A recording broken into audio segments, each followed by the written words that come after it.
આપણે બધા જાણીએ છીએ કે નંદી મહાદેવનું વાહન છે, પણ શું તમે ક્યારેય વિચાર્યું છે નંદી હંમેશા શિવલિંગ સામે જ કેમ બેઠા હોય છે? અને કેમ મહાદેવના દર્શન પહેલા નંદીના દર્શન અનિવાર્ય માનવામાં આવે છે? કારણ માત્ર વાહન હોવું નથી. આ છે એક એવી કથા, હઠ, ધૈર્ય અને પરમ ભક્તિની, જે એક ઋષિને નંદીશ્વર બનાવી ગઈ. આ કથા છે શિલાદ ઋષિની, મહાન તપસ્વી, જેમને સંતાન નહોતું. તેમણે ભગવાન શિવની ઘોર તપસ્યા કરી અને તેમણે માદ્યો સામાન્ય નહીં, અયોની જ પુત્ર, જે પર મહાદેવનો આશીર્વાદ હોય.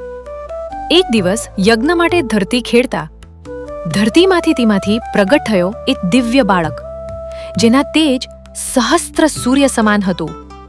એ જ હતો નંદી. પણ વિધિએ કહ્યું, આ બાળક અલ્પાયુ છે. શિલાદ ઋષિ શોકમાં ડૂબી ગયા. પણ નંદી હસ્યા અને બોલ્યા, જેને મને જીવન આપ્યું છે એ જ મારી રક્ષા પણ કરશે. નંદીએ અન્ન જળ ત્યાગી એક પગ પર ઊભા રહી માત્ર શિવનામ જપ્યું.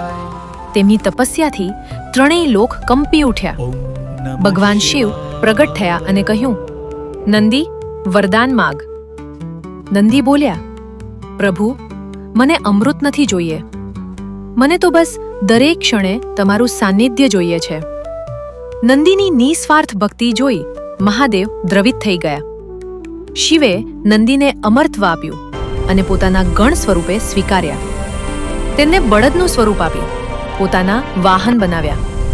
નંદી બન્યા નંદીશ્વર. આજથી મારા દર્શન પહેલા સંસાર નંદીશ્વરના દર્શન કરશે. કમેન્ટમાં લખો, નંદીશ્વરાય નમઃ. આવી દિવ્ય કથાઓ માટે સબસ્ક્રાઇબ કરો.